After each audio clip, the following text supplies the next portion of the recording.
প্রথমেই কথা বলা যাক ভিডিওর কোয়ালিটি নিয়ে। ধরুন কাইনমাস্টার অ্যাপ্লিকেশনটাতে আমরা একটা ভিডিও এডিট করে ফেলেছি, দেন ভিডিও এডিট কমপ্লিট, এখন আমাদের সেভ করতে হবে। আমরা যখন এই সেভ অপশনটার উপর ট্যাপ করে দিই তখন কিন্তু আমাদের সামনে এইরকমই একটা পেজ চলে আসে। এখানে কিন্তু আমরা দেখতে পারি এক্সপোর্ট করার যে অপশন, এই অপশনটা। দেন এখানে যে রেজুলেশনের একটু খেয়াল করলে এখানে আমরা দেখতে পাচ্ছি সর্বোচ্চ রেজুলেশন আমরা এইচডি 720 পিক্সেল, এটা আমরা কিন্তু এক্সপোর্ট করতে পারছি। অর্থাৎ যখন আমরা এটা সেভ করছি তখন আমাদের ভিডিওটা 720 পিক্সেলে সেভ হচ্ছে। এখানে কিন্তু আমরা 1080 রেজুলেশনে এটা সেভ করতে পারছি না, অর্থাৎ এক্সপোর্ট করতে পারছি না। সেক্ষেত্রে কিন্তু আমাদের ভিডিওর কোয়ালিটিটা অনেকটাই খারাপ হচ্ছে। আমরা যদি এই 720 পরিবর্তে 1080 রেজুলেশন আমরা এটা সেভ করতে পারি তাহলে কিন্তু ভিডিওর যে কোয়ালিটি রয়েছে এটা আরও অনেকটাই বেটার হবে। সো আমরা এটা কিভাবে করতে পারি, আমরা এখানে যে 720 রয়েছে এখানে এই জায়গায় আমরা 1080 এই অপশনটা কিভাবে এনেবল করব, তার জন্য আমরা এখান থেকে একটু ব্যাগের স্পেস করে আমরা একটু ব্যাগে যাব। তারপরে কিন্তু আমরা দেখতে পারবো এখানে যে সেটিংস অপশনটা রয়েছে আমাদের ট্যাপ করতে হবে এই সেটিংস অপশনটার উপরে। এরপরে কিন্তু আমাদের সামনে এরকম একটা পেজ চলে আসবে এবং এখানেই আমরা দেখতে পারবো ডিভাইস ক্যাপাসিবিলিটি ইনফরমেশন অপশনটার উপর আমাদের ক্লিক করতে হবে। তাহলেই কিন্তু আমরা এখানে দেখতে পাচ্ছি এডিট অ্যান্ড শেয়ার যে অপশনটা রয়েছে এখানে কিন্তু 720p রয়েছে, অর্থাৎ এইচডি 720p রয়েছে। এখানে আমাদের 1080 রেজুলেশন অ্যাড করতে হলে আমাদের যে কাজ করতে হবে, আমাদের ট্যাপ করতে হবে উপরে যে আমরা একটা 3 ডট মেনু দেখতে পাচ্ছি, 3 ডট মেনুর উপর আমরা ক্লিক করব।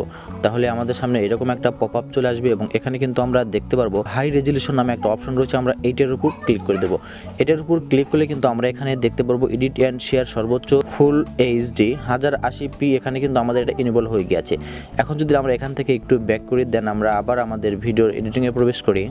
এখানে যখন আমরা আবার এডিট অপশন আসলাম দেন এখান থেকে আমরা আবার যদি এক্সপোর্টে ট্যাপ করি তাহলে কিন্তু এখানে দেখতে পাচ্ছি আমাদের যে এইচডি 720 ছিল রেজুলেশন এখানে কিন্তু আরেকটা অপশন অ্যাড হয়ে গিয়েছে, এখানে কিন্তু ফুল এইচডি 1080 দেখতে পাচ্ছি। আমরা যখন এটার উপর ট্যাপ করে দিই তাহলে কিন্তু এখানে দেখতে পারবো এটা সিলেক্ট হয়ে গিয়েছে। এখান থেকে যখন আমরা এক্সপোর্টে ট্যাপ করবো তাহলে কিন্তু এটা আমাদের এই ভিডিওটা বিশেষ করে 1080 রেজুলেশনে সেভ হবে। আর তাহলে কিন্তু আমাদের এই ভিডিওর কোয়ালিটি অনেকটাই বেটার হবে। এবং এখানে কিন্তু আমরা আরেকটা অপশন দেখতে পাচ্ছি, সেটা হচ্ছে ফ্রেম রেট।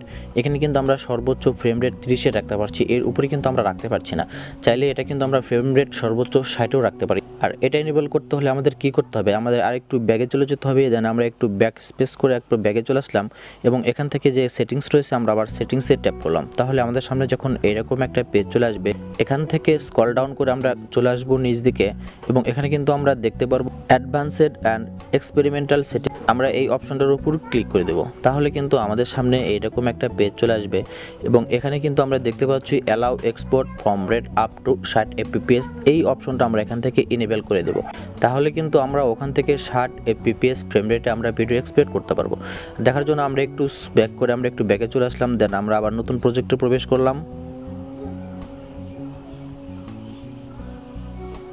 আমরা এডিট অপশনে চলে আসলাম। এখান থেকে যদি আমরা আবার সেভে ট্যাপ করি তাহলে কিন্তু আমরা দেখতে পারবো যে আমাদের সামনে এরকম আবার পেজ চলে আসবে। এখানে কিন্তু আমরা দেখতেছিলাম সর্বোচ্চ 30 ফ্রেম রেট রয়েছে। এখান থেকে যদি আমরা একটু স্ক্রল করে উপর দিকে যাই তাহলে কিন্তু এখানে দেখতে পারবো সর্বোচ্চ এখানে কিন্তু 60 চলে আসছে।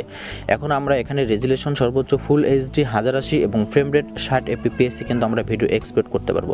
তাই এখান থেকে এক্সপোর্টে ট্যাপ করলে কিন্তু আমাদের ভিডিওটা এক্সপোর্ট হয়ে যাবে। ভিডিওটা শেষ পর্যন্ত দেখার জন্য ধন্যবাদ।